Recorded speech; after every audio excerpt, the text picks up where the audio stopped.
Hey guys, welcome to Minute Watch. And if to all the people who subscribe, what's up? To you who have found this video from a search. So you've been looking at the SARB035. By the way, this is a SARB035. So you've been looking at the SARB035.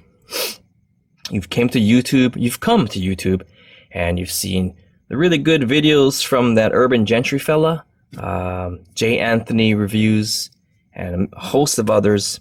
And you're like, strokey beard thinking. You're like, yeah, say this watch is pretty cool. Everybody seems to love it, yeah. So I had to be one of the cool kids, and I finally got this watch because I wanted to offer my opinion. And some of you might want an opinion from a complete moron like me, complete douchebag. Honest opinion, no F's given. Review opinion / weirdo-ness. And I'm here to tell you that on my initial thoughts that not really super impressed by this watch. Everybody's like, oh my god, this is the best thing since bacon. No, I am not in that camp. I am not one of those guys. Frickin' cricket. You hear that damn cricket? That damn cricket is the bane of my damn existence. Anyway, not one of those guys who are super blown away by the SARB035. Yes, it's a fine watch. Without a fine price. It's built well, it's got great features, yet I'm just not feeling it yet, and I'll tell you why later. But let's just get into what this watch actually is.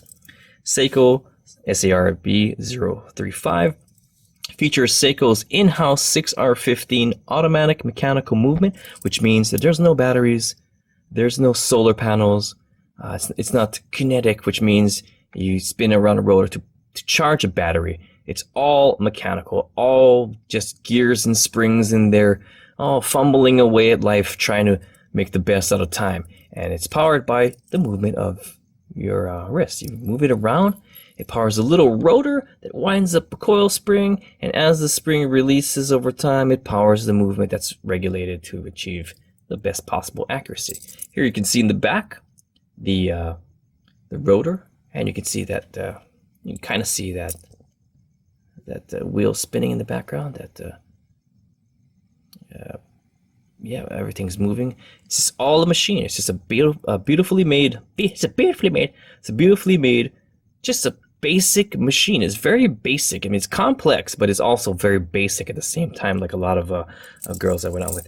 So that's what you're getting. It's a watch that is designed for people who love watches, not for people who love time. It's a showpiece. It's jewelry for your wrist. It makes a great gift for watch lovers, and it in my opinion, it is nice. There's just something about it that I don't really like. I'll get that to later. So it beats at 21,600 BPH, which you can see that goes around. Now, if you're new to mechanical watches, you'll notice that it is not ticking, and that's inherent to mechanical watches. They don't really tick. They kind of just smoothly go around the dial like that. Employs 23 joules in the movement. There's a power reserve of more than 50 hours, which means after it's fully wound up, you can leave it alone, and the time will continue on for about 50 hours. But then it will die, and you have to wake up and give it a bit of shaky again, or you can wind it old school style with the crown. And the crown, when you pull it out, also causes the movement to stop.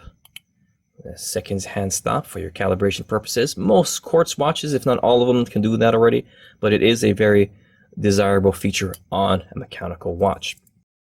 It is accurate to -25 to +25 seconds per day, -25 to +15 seconds per day, and average results will be most likely better. Like this one seems to be gaining only about 3 seconds per day.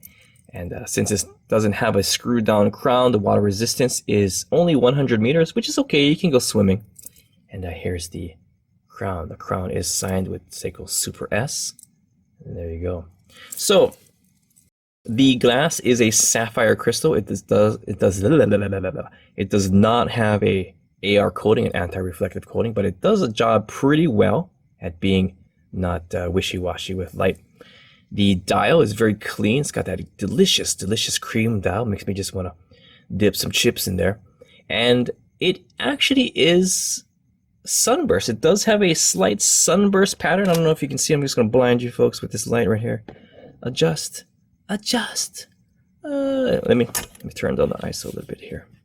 See if 200 will show it. Nope. Let's go down to even further to 160. Come on, 160. Can you do it? I don't know. Can you see the sunburst? I'm being blinded right now by the reflection. But there is a sunburst pattern.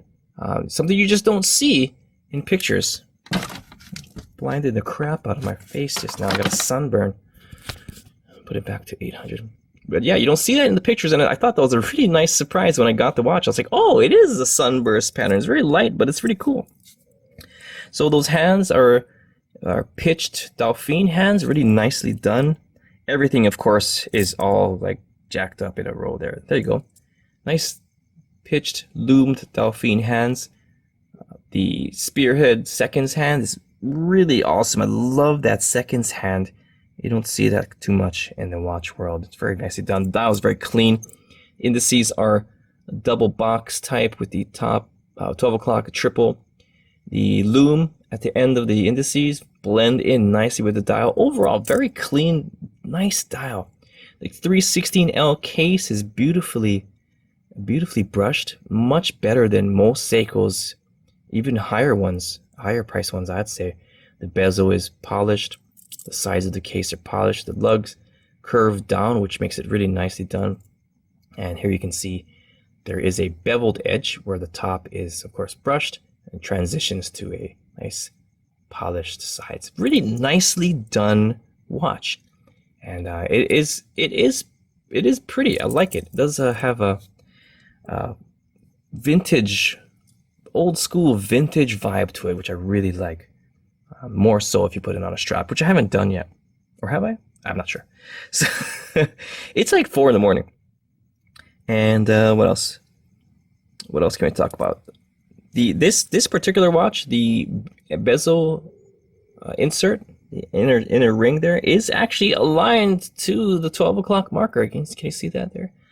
Kind of atypical to Seiko watches, but it is all nicely aligned there.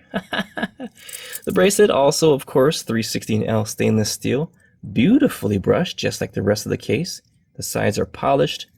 Polished go to the overlap over the sides of the links, which makes it very difficult to refinish if you scratch it all up, but it can be done. You just got to take extra care to mask off those areas. The links are solid. The pins, it is a pin type system for you to change. You need to tap it in there, it's not screws. And links are solid. The bracelet doesn't make a lot of noise. It feels very solid. There's that Seiko wordage on the buckle. The links, the securing fastening bridge here, whatever it's called, is also beautifully brushed, except for like right around here. This edge was probably very difficult for them to get there, or they just got lazy.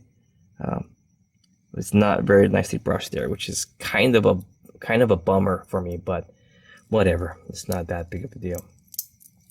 Oh yeah. So what else next? Okay, let's check the measurements, shall we? So there's that cricket just cricketing away.